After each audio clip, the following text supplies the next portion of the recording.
Yo, what's going on, guys? Sekapoko here, bringing you another 7 Listens Grand Cross video. For this, we'll be doing my first of probably multiple guides I'm going to be doing for Final Boss King and talking about it. And this guide is basically just going to be coming out within hours of the release of Final Boss King because I know y'all want the guides and I want to do this as quick as possible for you guys. So I'll be going over details in the fight. We're going to be talking about the teams I'm using and the cheetahs that are in the game. So guys, without further ado, let's go ahead and jump right into it.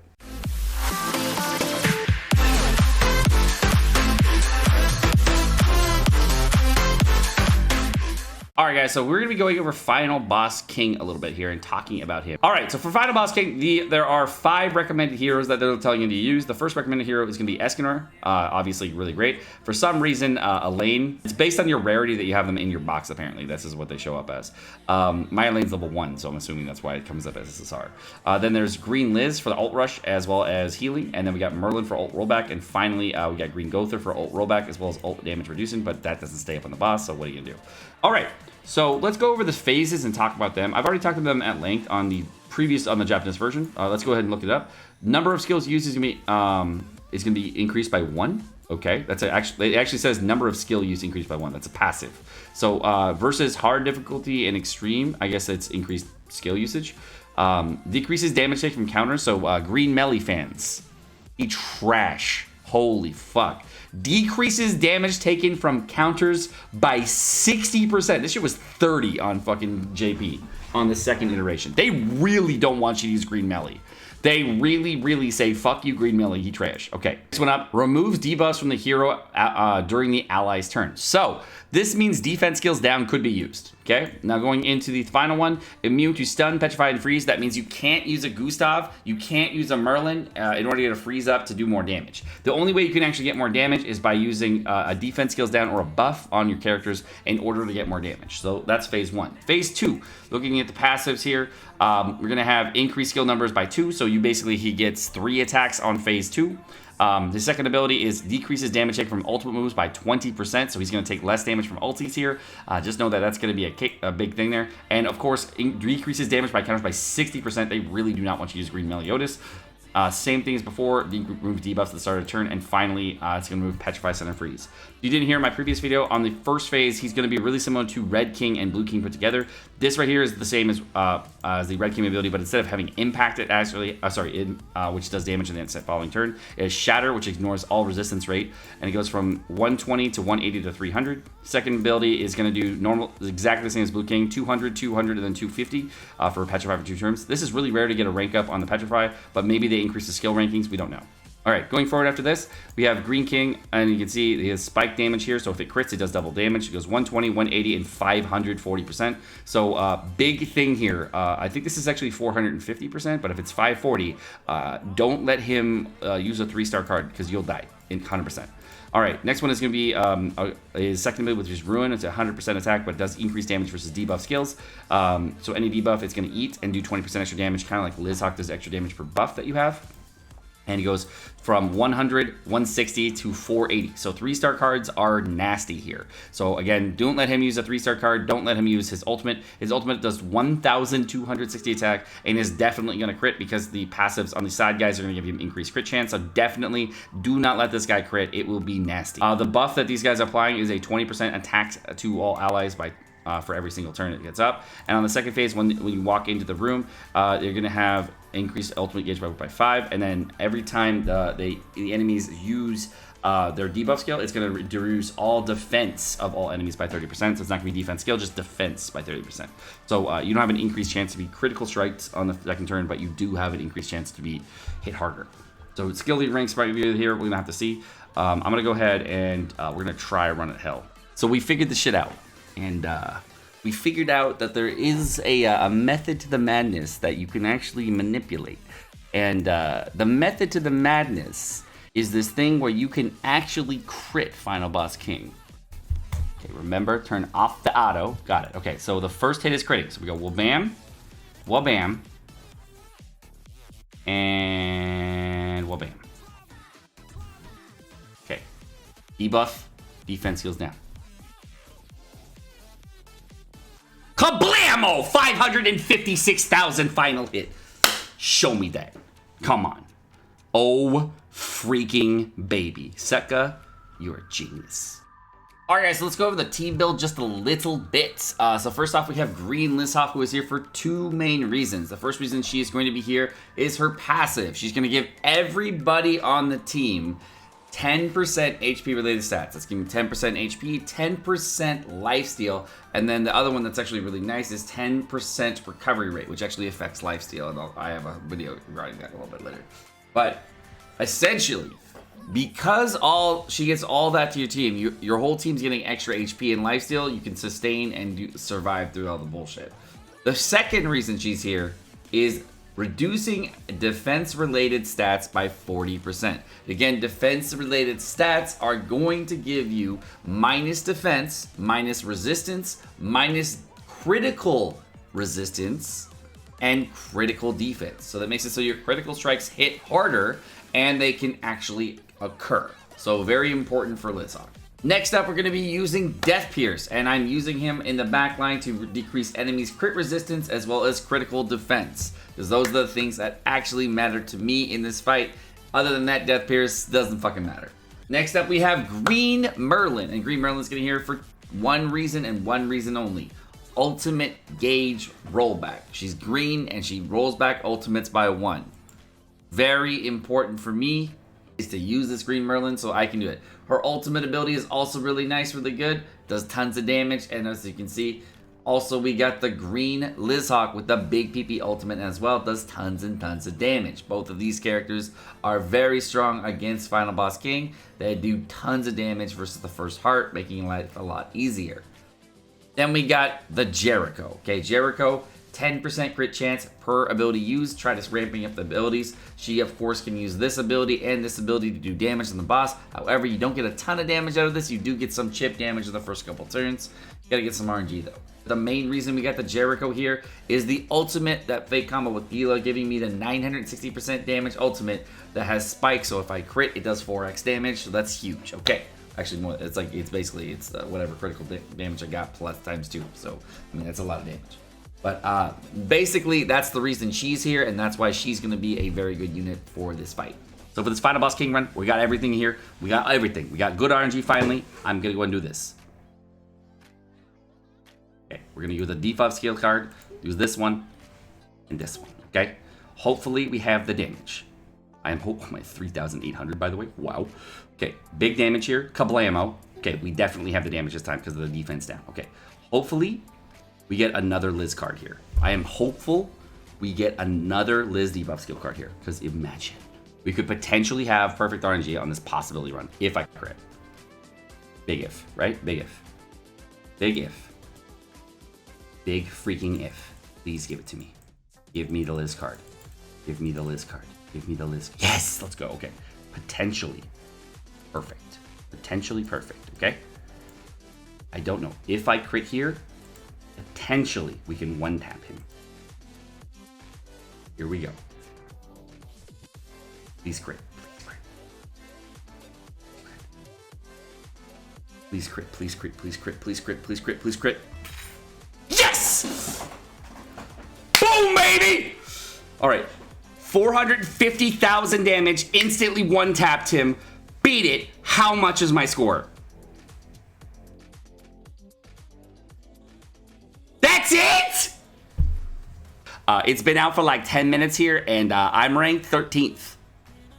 Just saying, I am ranked 13th in the world. We saw Mega Shield here a minute ago, 2,487. His gear is way better than mine, but I'm just letting you know, I'm ranked 13th in the world. Get on my level. Hope you have a great day. All right, so there's this strategy that I've been seeing people in the top 100 use. I don't 100 or top 5 or whatever, and they're using a double bond strat. I don't know how this shit works, but apparently it works. Okay, I don't get it. I don't understand it. Whatever, it might work. Let's just say, for argument's sake, this team works. I have no idea how it's gonna work. All right, so my thought here is we let this stack up a little bit. Okay, he's gonna hit me, and hopefully my fucking Thur does not die. And he's already dead, dude. He's already dead. Thur's already dead. I don't even, like, how do you even have the fucking defense to stay alive here? Anyways, apparently we're just gonna do this. We're gonna Thunder buff. Okay, we're gonna guilt underbuff. We're gonna use a snatch. Okay, I'm a guilt underbuff. I got a snatch up. Everybody has attack here, and then we're just gonna use an attack from this. And apparently this works. I don't know, because I'm not like #1 in the game. So let's find out. We got a snatch from Bond. It extorts everybody. Can't even extort the side guys, and it does 280,000 damage. That's all it does. So I'm just saying, the guys who are #1 in the game, you're cheaters. Okay, you're cheaters. I'm just saying, you're cheaters. All right, guys. So there are a bunch of cheaters right now in the top 10. Okay. This guy right here, bruh from Fallen Ark, he's a fucking cheater. Sekapoko, how do you know he's a cheater? Yo, he has almost 4K points, and he's using Red Jericho in the backline, bro. Red Jericho boosts red characters' attack by 10%. This is Green Bond. Bruh, he cheating. 100% this dude's cheating. Expanse, this guy, red, he's using this, and he's using an Arthur backline, maybe lifesteal. Maybe this works, okay? Maybe this works. I don't know. It could work. But if you get ulted on phase 1, your Thur is deleted. Might work, but probably a cheater, because the difference between this guy and this guy is 1,000 points. So I'm pretty sure a level 55 guy that is 1,000 points ahead of the level 66 guy, probably cheating, because this is Mega Shield. Mega Shield has 15% roll Jericho with attack crit damage and full T damage. So I'm just saying, cheater. Pumpkin eater. Okay, like guys, pumpkin eater might be probably 50. I'm like 20% on this guy being a cheater. This guy's legit, 100%. This team is probably the team that's what people are going to be using right here. This is probably the best team for this fight. Escanor, awesome. Probably got a 6/6 Escanor already. Really good for this fight. Merlin with the rollbacks, getting you the point score requirements, really smart. Elaine getting the point score requirements with D ranks as well as point requirements there. Healing skills, not getting healing skills, but you're getting the healing passive from Liz. Totally worth it. This might be best team. I don't know. Maybe might be. This guy, GG from Angel, hella fucking cheating. You can't even snatch the side guys when using CS Bond, so you're literally just snatching King. And if your coin shop Bond in PvP doesn't hit 1,000,000 damage, this guy's a fucking cheater. He's using red Merlin backline, bro. This guy's a massive cheater. This, I can believe this. I can believe. This seems legit. This is like, I would run this. I don't know if it will work well, but apparently it works well with this guy. This is actually kind of smart. I kind of like dig it. I like the HP in the back line for this whole team, making it so you don't have any problems. And even if you do fuck up, it's really a safe team. I think that could work. This guy, Mega Shield, best character, best guy in the game, best gear in the game from everybody. Like seriously, okay. #1 PvP rank first week. Okay. This one right here, this guy, 100%. This guy's a cheater. There's no way you run CS Bond and Jericho and Merlin on the same team as a backline unit. Maybe you get the ulti off. I did this with Jericho. There's no way, dude. The CS Bond doesn't do enough damage. You just don't do the damage with CS Bond. If you brought maybe a buffing unit, sure, I could get behind this. But this, yeah, anybody who's using a CS Bond is a fucking cheater, dude. This guy, huge fucking cheater. Who the fuck runs Blue Slater backline, bro? You a fucking huge ass cheater. Dojai from Chinese Guild. You cheater motherfucker, okay? There are so many stupid cheaters. I am gonna be so happy when y'all get banned, dude. I hit rank 13. I was ranked 13. Now I'm ranked 25. It's only been an hour. So, I mean, like, to be perfectly honest, my team wasn't the greatest, but it was an interesting team to run. This fucking cheater, though. God, dude. Like, seriously, guys? Stop cheating. Okay. So the rock stars for this fight, no matter what, are gonna be these bad boys right here. These bad boys. This one here, and then here the boosted unit, the units they're telling you to use, the recommended units. All of these 4 units are incredible for this fight, and the reason they're incredible is because you get a lot of mission rewards for this. Elaine, if you're looking for a top 10 score, is required. If you're pushing for really high scores, Elaine might be required. So if you're looking to build somebody out right now, Elaine is the MVP for the sports. Why is Elaine the MVP, Sekapoko? Well, Elaine is MVP because you need to clear after using rank down skills 6 times in order to get 230 extra points. There's a huge point value right here for 230 extra points. You get an extra 190 points right here if you use a healer. So any recovery skill. So if you use these 3 on your team, That's huge. Last unit on our team, this would probably be like a Jillian or somebody else, not quite sure. Next thing, decrease enemies' ultimate move gauge by 12 orbs. How are you going to get this 270 point block of points without using a character that actually uses a D rank skill? So that character would be Elaine. That is a huge character. So if you wanted to forego, say, the recovery skills one or the like one of the other ones, that's going to be huge. But here's the big one. Remove enemy buffs, free enemy buffs for 310 points. This character right here, Escanor, will remove buffs, and so will Liz. Both of these characters have buff cleansing skills. These are going to be like really good characters for this. So right now you have a choice to make as far as the player goes. I don't think you can get, the only way to get all 4 of these is with this squad right here. That's the only way I can think of discernibly to get all of the point requirements using a green team. However, I don't know if it's the best team to use, but it is a team to use that you can use here. Now there is an option for you to say try Thur with this team. And if you're going to try Thur with this team, you're going to use Thur in this spot right here, and then you're going to use in the back line, you're going to use a red SR Liz in order to get yourself the healing at the end of the turn. I don't know if I'm going to recommend that, but that is a possibility to do. These guys right here are good, but this is the squad I would particularly use. But like if you're using a red Thur, it'd be right here, and of course the back line would be red SR Liz to give yourself the 10% healing per turn.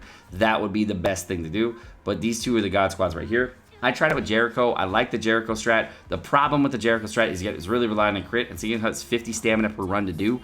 For most players, that's not going to be worth doing, I don't think. I ended up hitting about 450,000. On hard difficulty, I hit a little bit harder, but to be honest, I don't think you're going to hit higher enough to actually matter. I don't think you can get any Thur stacks. You're not going to be able to get any +1 on the Thur stacks. It's really just not going to work out that way. So you're definitely going to need a decently ranked up Elaine to get that done. So Elaine is definitely one of the MVPs here, getting you both of these huge point requirements very easily.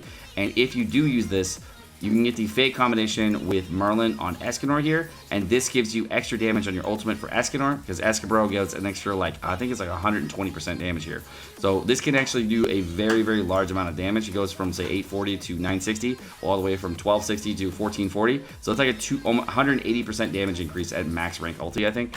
So, or 160 or something like that. And it's very sizable, so it can definitely make the difference as far as the high damage fight goes. Getting the D rank skills, the healing skills buff, everything in, the cleanses, everything, that's all going to be nice too. I would say the only character that could be replaceable on this team would be green SSR Liz, and you would take her out, of course, use the red SR Liz in the backline, and then you can use, of course, another character in the slot like Thur to try out other rank up skills, to try out different strategies.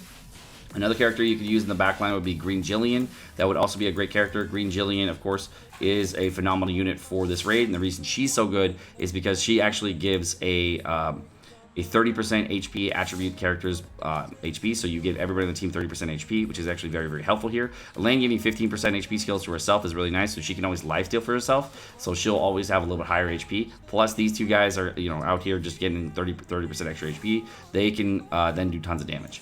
My team, I end up using a green SR Lizhawk to get some other things in, but this is probably the team. Something similar to this would probably be a team that worked well, so hopefully that helps you out. Alright guys, so here's my starting point for the team build that I'm going to be using to try to get score. I think I could probably hit 150 by the end of the week to try to this team out. I mean, the character that I'm really apprehensive of leveling up is going to be Elaine.